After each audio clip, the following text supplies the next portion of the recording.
জানি না আমার ভয়েস শোনা যায় কিনা, তবে একটা গুরুত্বপূর্ণ ইস্যু নিয়ে কথা বলতে আসলাম।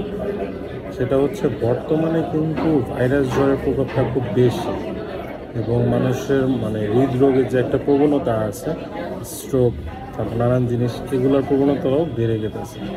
এটা বিভিন্ন কারণ হতে পারে। তার মাঝখানে আমার কাছে লাগে যে করোনার যে টিকাটা আছে, করোনার টিকার একটা সাইড এফেক্ট যেটা ছিল, আমি মনে করি ওই সাইড এফেক্টটা অলরেডি মানে সবার মধ্যে চলে এসছে।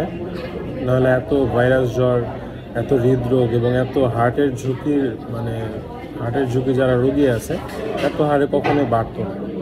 তো করোনার একটা টিকার যেটা ছিল, অল্প বেশ কয়েকদিন রিসার্চ করে দিয়ে দিয়েছে।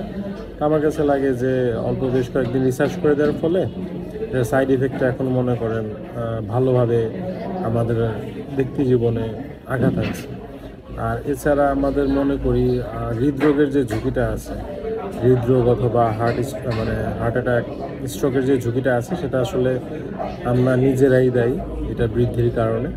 কারণ আমরা তেল, তারপর চর্বি, তারপর ফাস্টফুড, বর্তমানে অনেক ইনফ্লুয়েন্সাররা ফাস্টফুডে খাইতে বা খাওয়ার জন্য অনেক অনেক কিছুই করে থাকে। কিন্তু আমি মনে করি এগুলো আসলে কমিয়ে আমাদের ভাজা পোড়া কমিয়ে ন্যাচারাল এবং বাসার খাবারটা খাওয়াটা উচিত, যাতে করে আমাদের হৃদরোগ এবং স্ট্রোকের ঝুঁকিটা কমে যায়।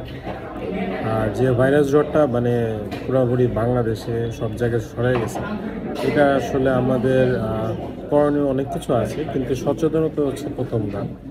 আমাদের কাছে মনে হয় প্রথমত আপনি নিজে সচেতন হন, মানুষকে সচেতন করুন।